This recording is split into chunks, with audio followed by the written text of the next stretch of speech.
Well, folks, another week where a fighter done proved me wrong. But you know what? I ain't really mad at it because my favorite weight class in the UFC with the flyweights, after what we saw tonight, there might be a new shift in the guard with the flyweights. But hey, it's your boy DHP, man. Y'all know the rest, man. And hey, Lona Kavanagh, like I did with Sean Strickland last week, this week I got to give you your respect because you proved me wrong. And not only did you prove me wrong, um, nigga, you probably done fast track yourself into title contention for real, for real. Just the way you systematically broke Brandon Moreno down, the way you did. Now we're gonna get into in depths of the fights because he did show some signs in the fight where I'm like, okay, somebody like Tassito Tara, Joshua Van, maybe Pantoja might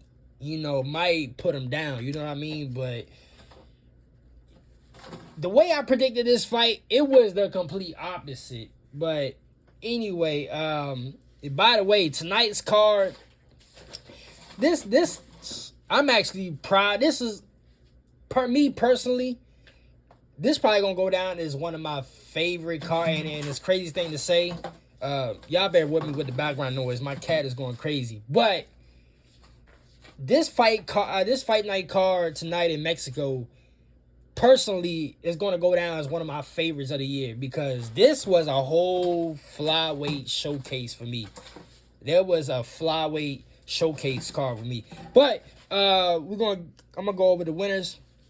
Then we're going to talk about the fights. Lona Kavanagh took a unanimous decision over Brandon Moreno. David Martinez, as predicted.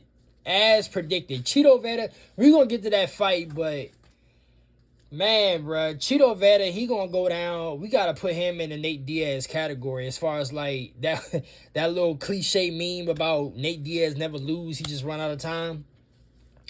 Chito, I said it in the preview. I'm like, bro, David Martinez is going to win this fight because Cheeto's going to take too long to get going. And David is the more faster striker than the two. So on top of David being the faster striker, Cheeto's slow start is going to put him behind the 8-ball. Now, we're going to get to it in the fight because Cheeto did prove why he's one of the most technical strikers and bantamweight. But he just, I don't know if Cheeto, yeah, we're going to get to it. Bobby Green, oh my God. Bobby Green just, hey, this cat right here, come on now. I'm trying to do this review. Bobby Green just, man, finished Daniel Zahubler in the second round.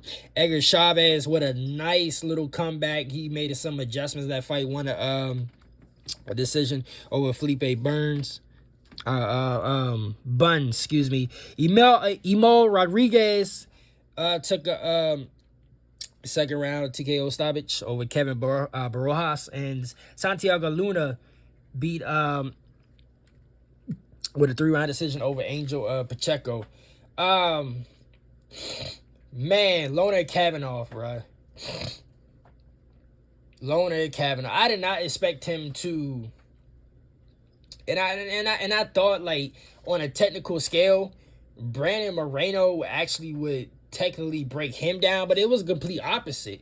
I like how Loney was keeping his range, and what won him this fight for real, because it stopped Brandon's mobility to just come at.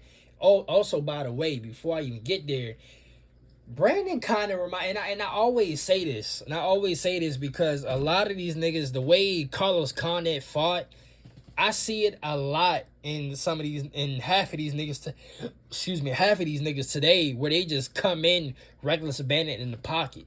And Carlos Condit was notorious for that.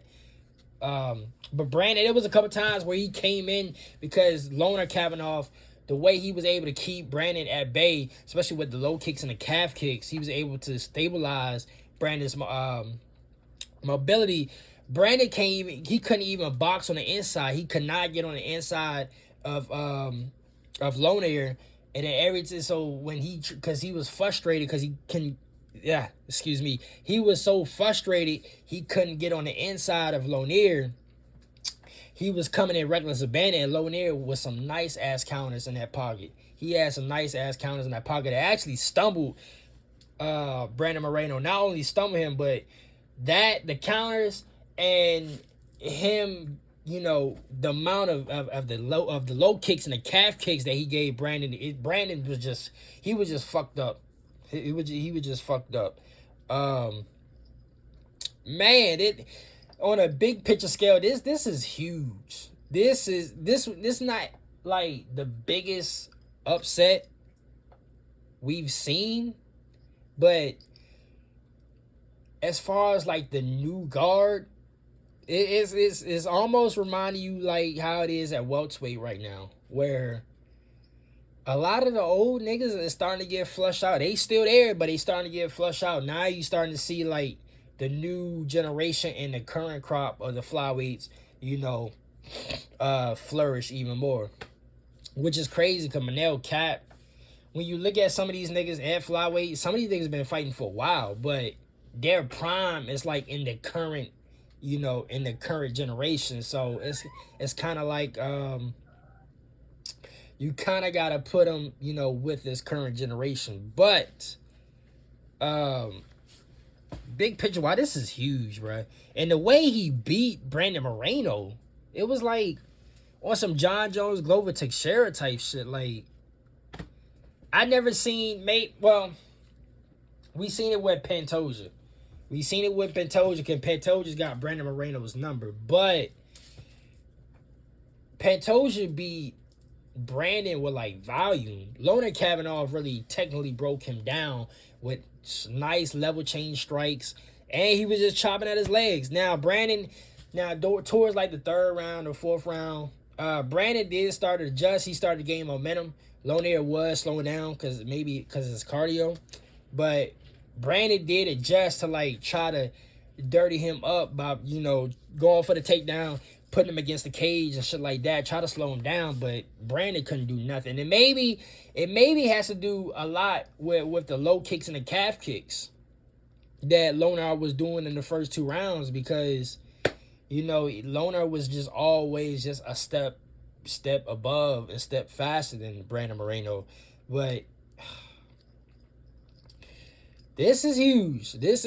Him beating Brandon, not only that do it put himself in the top 10, but now we're gonna have to talk about this on Monday. But now we looking at Lonier Kavanagh fighting for a title eliminator fight. We're going, like I said in the preview, we're gonna see where it go with, because we got Joshua Van and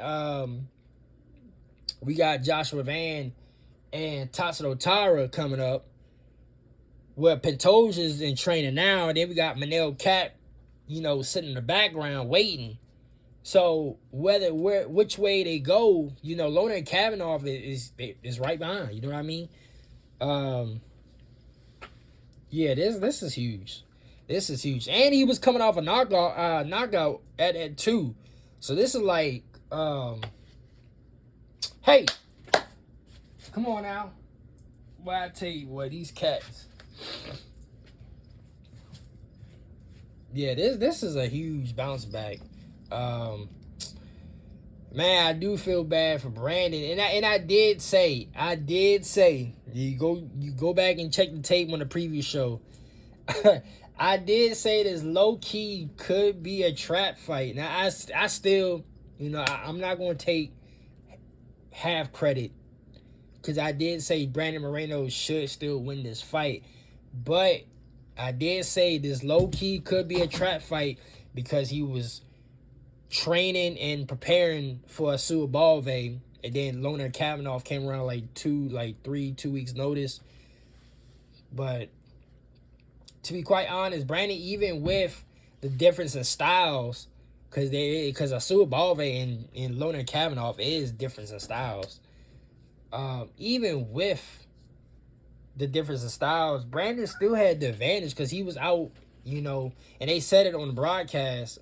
And this goes back to the Fabricio and Cain Velasquez shit, when they fought. Brandon Moreno was out there much more longer, so he was able to acclimate to the elevation. Lonier coming on week's notice, that's a huge disadvantage going into elevation like that. And you know what's crazy? going back to the Fabricio and Cain Velasquez shit, Fabricio was what was that fight at? Wasn't it Mexico? It was either Mexico or Salt Lake City. I think it was Mexico. Funny enough, I think it was Mexico when Cain defended the belt against Fabricio. Fabricio was over there like months in advance. Cain Velasquez came over to train in the elevation like so damn late that he wasn't really acclimated. And we saw it in the fight how we saw how that fight turned out, where Fabricio was just able to do what the fuck he wanted to do against Cain. Cain just pretty much just went for the damn, he just went for broke. And Fabricio, he held up a little bit longer because, his body was acclimated. Cain was toast. It's funny because that's how, even though with Lonier coming in late, you expect Brandon Moreno to still win because his body's acclimated. And then Lonier having cardio issues, himself, it's kind of like, maybe he can do a little bit here and there, but Brandon should be able to win, right? But Lonier Kavanagh, he had other plans, bruh. This nigga Lonier Kavanagh, he had other plans, and he shook the flyweight division up on his head right now. So we gonna see where it go from here. Now stylistically, just the way he fought Brandon, it will be interesting to see how he fight somebody like Joshua Van or Tassilo, or even Pantoja. It will be very interesting. Yeah, shout out to Lonier Kavanagh. He flipped the division on his head right now, which I fuck with it. I fuck with it. Y'all know flyweight is my favorite weight class in the division, so we low key, to get people to start talking about the flyweights and shit like that. This is much needed because now we got some new blood. In the top 5, top 6, top 7 rankings. You know what I mean? But yeah. Co-main event, Chito Vera and David Martinez. Man. Go back to the Nate Diaz shit. Like, Chito. It's just Chito. He couldn't find his range. David Martinez. He basically, David Martinez was low-key pop-shotting. He pop-shotting and sticking moving. Like, Chito, when Chito did have success in this fight, because he did tag David Martinez some in this fight,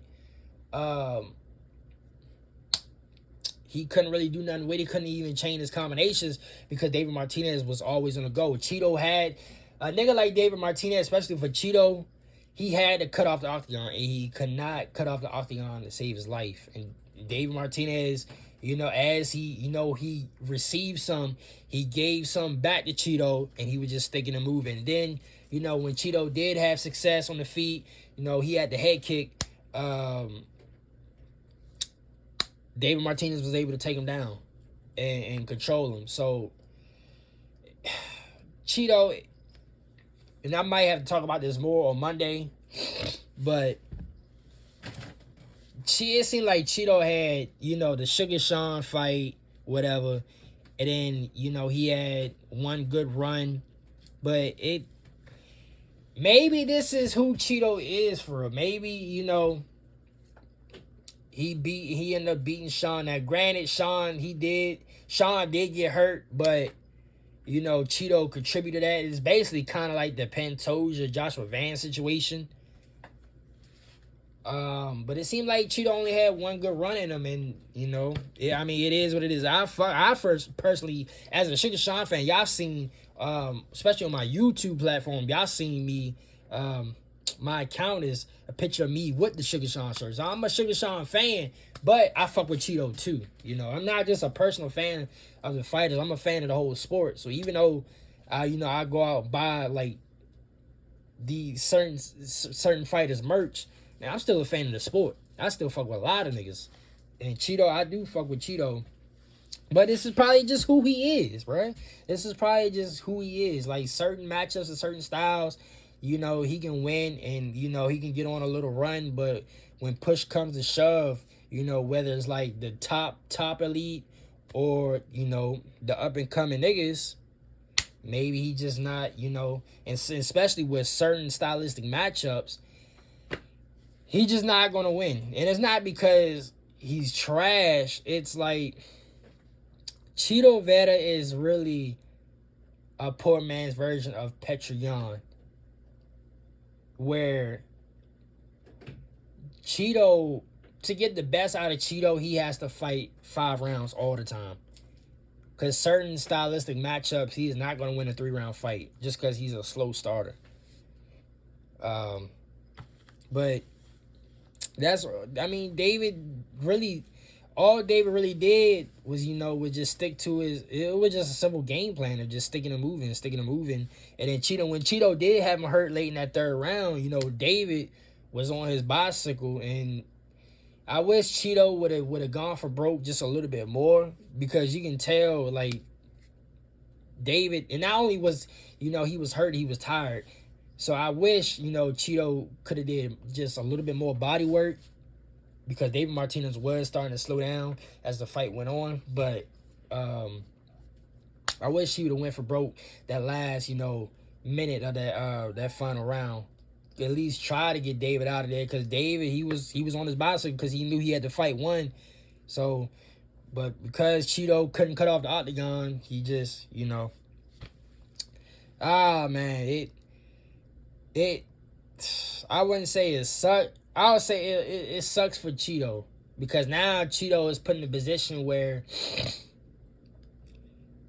he has a long road. Just say hypothetically he gets back, and by the way, y'all know what it is. Instagram is going to be 20 minutes, and that's it. YouTube, y'all getting the full review. It's going to be a situation where Cheeto's going to have let's just say hypothetically he gets on another run. Cheeto have a long road back to get to where he wants to be. And then on top of that, he's going to be pushed back further in the rankings now. So, would I try to see, if I was in Cheeto's corner, would I try to, go to featherweight? Like, I would try to go to featherweight, to be quite honest, because if you look at featherweight, he has more of a high, now, I don't think he will ever be featherweight champ. But his skill level, he can be right up there at featherweight. He can make a little run at featherweight just because of his skill gap level. But Cheeto going, he gonna have to do something. He's gonna have to change something, because he can't, especially with fights like this, where honestly, you could honestly say Cheeto is a better fighter than David Martinez, but because David, he found out that Cheeto is really not going to put his combinations together, and he's not going to overwhelm you with strikes, David was just able to stick to a simple game plan. Now, David is the faster striker. Best believe, David is the faster striker. And we saw it in this fight, but if we talk about on a stylistic matchup, as far as like skill gap levels, on where their technique, how they strike, power and all that shit, Cheeto is a way better fight. Even on the ground, Cheeto is a way better fighter. But what can you do when you're not active in these rounds, and then also you're not cutting off the octagon when a nigga's on his bicycle, But Cheeto,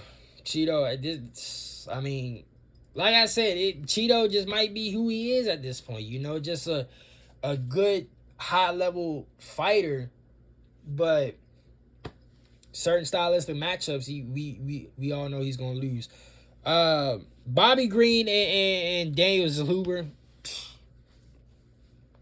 This is shit I was talking about in my previous show. Like, you don't know what you're gonna get out of Bobby Green, because Bobby Green, at times, it's like, well, how did I say it in the preview? I feel like at times Bobby Green is like a solid top 5, top 7, top 8 lightweight in the world. And then other times it's like, what the fuck? This was one of these fights, and I said it in the preview. I'm like, the only way I can see Daniel lose this fight if he gets frustrated with how Bobby Green likes to fight. And he played right into Bobby Green's hands with, he was being, what I like to say all the time, reactive. He was being reactive to Bobby Green and not, pressing Bobby Green, not on the back foot, but forcing Bobby Green to counterpunch. But even when Bobby was counterpunching in this fight, Daniel, he was getting tagged the fuck up. It honestly, this fight, if anything, if any fight that I predicted that was right, it was low key this fight, because the perspective I gave for Bobby Green, I'm like, the only way Daniel's gonna lose if he falls into Bobby Green's trap. And sure enough, it seemed like he couldn't do nothing with Bobby Green. Then Bobby Green caught him with a nice straight, and then caught him again with a little, hey, oh my God, this cat boy. Then Bobby caught him with a nice looping hook that just stunned his ass and then just set his ass down, and that was all she wrote. But from start to finish, it was like, man, bro. Bobby, not only was Bobby just piecing him up, but he was low-key faster than Daniel, which I didn't expect at all. But it goes back to what I was saying. I think Daniel, I want to know if they was watching tape. I want to know if they was watching tape, because it seemed like he didn't know what the fuck Bobby Green was as far as like his stance. Like, Bobby Green hit, like, the way he strikes, the way, his stance is, it's a mixture of the Spider Silva and the Diaz Bros. And not fully Spider Silva, more so the Diaz Bros, but it's just a combination of the two, if you really look at it. And it seemed like Daniel was just so confused. Like, not only couldn't he find his rhythm, he tried to box on the inside, couldn't even do that. Tried to box at the range, couldn't even do that. It was like Daniel was just outclassed.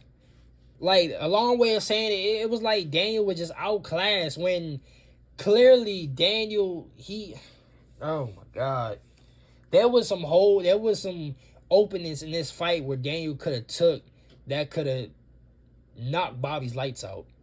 Like that one sequence where Bobby, he was dodging and weaving and bobbing, and then he turned his back and he was running away from Daniel. Not like running away like he was in danger, more like on some clown type shit. And Daniel, I don't know, because he could have caught Bobby right there. Same how Michael Chandler, you go back to the Michael Chandler and Charlie Olive's fight, how Michael was running from Charlie, and then Charlie caught his ass and set Michael Chandler ass down again. After the first knockdown sequence, Daniel could have did that to Bobby, but it was just, I think Daniel was just distraught. Either he was distraught, underestimated Bobby, either way, that whole shit turned out to be true. Like, Bobby really dictated this whole fight, and he basically outclassed him. I mean, there's no other words to say. He just outclassed Daniel Zubler, which is a damn shame, bro, because Daniel Zubler, I feel he can be, not that he's championship material, but he could be one of these fighters, like, to mix it in the top 10 and you put on some exciting fights, more exciting competitive fights, and he can show like what he really made of. Like, the nigga is a fucking killer for real. But once again, bro, this is why I said you don't know what you're gonna get out of Bobby. Bobby sometimes will show you that he's a top 5, not that he's a championship level fighter, but more like, let's just say 5th rank through 10th rank. Like, he's the middle. He's a middle of the pack, good quality ranked fighter. Like, he shows you that, and then sometimes it's like, the nigga get outclassed himself. But I mean, you got tip your hat to Bobby Green, bro, because he beat Daniel just based off, and you can say it's experience too, because Bobby Green been in the game for a minute, way longer than Daniel, but still, bro, that just, I don't know, man. Hold on.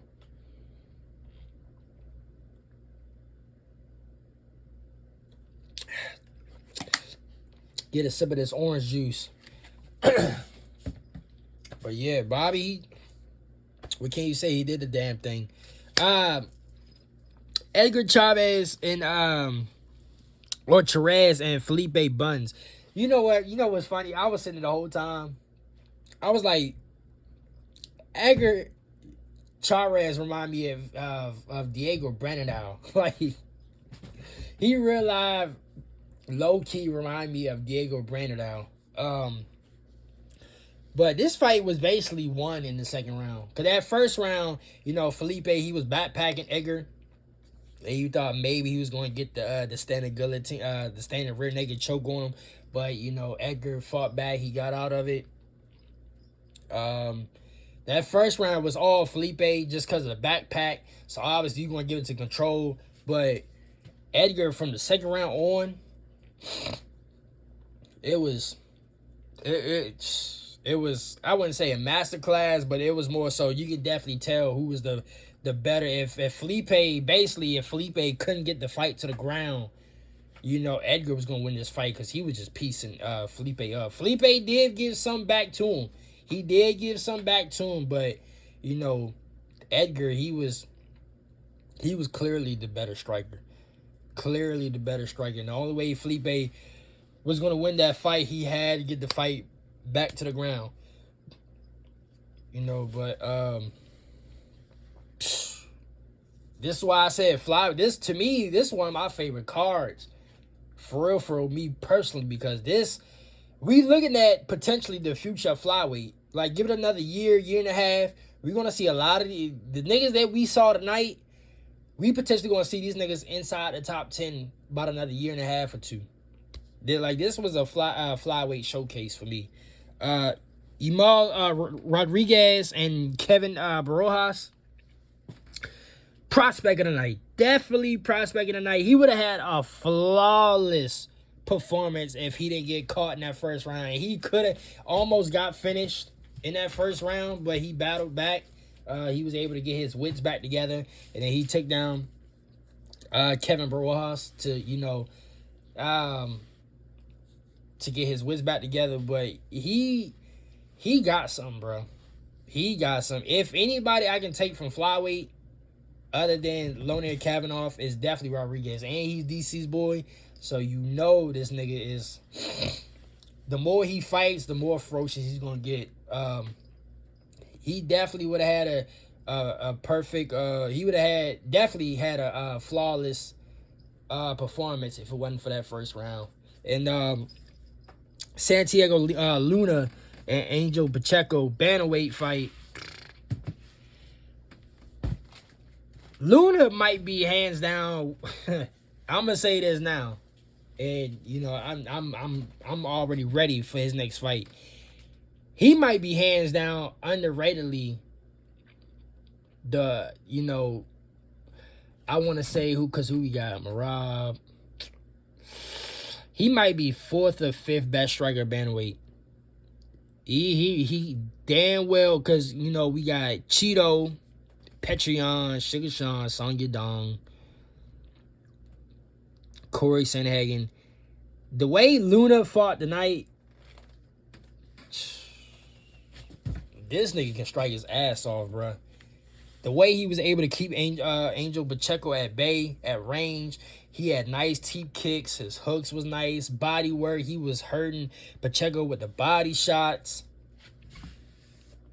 It was just, I thought, tell you the truth, it might be credit to Pacheco's durability with his chin, because there was this shit reminded me a little bit of like Sugar Sean and Chris Montano. Like, this was just a striking showcase for Luna. Now, Pacheco did battle back and he gave some back, but the way Luna was just piecing Pacheco up with the head, with the hooks and the straights to the dome, then the body work, the teep kicks, it was just it was amazing showcase. Luna, hands down. I'm gonna say this now for those that made it this far into the video. Luna, hands down, might be 4th or 5th best bantamweight striker right now as we speak. And it might sound crazy because we got a lot of niggas that's ranked that you can say is better. But fourth or fifth, you know what? When I get some downtime, I'm gonna name some of the best strikers of each weight class. That might be a future video for me when I got some downtime. But overall, this fight card, this was a perfect fight night card that showcased a lot of prospects. This really was, because not only did we see Lonier basically shock the world by beating somebody like Brandon Moreno, but we got to see potentially the future of flyweights, and we got to see some of bantamweight's prospects too. So this was definitely a good entertaining card, not only for the fights, but for looking into the future of what these weight class hold for like the next couple years. But yeah, that's my UFC Mexico review. So I guess I'll see y'all on Monday for the weekend recap, because we got a lot of shit to talk about with this fight and the Alex Pereira news. Yes, I've seen the news. I heard it and I seen it. I posted on my story. Alex Pereira has vacated the belt. It's going to be Yuri and Carlos Oberg.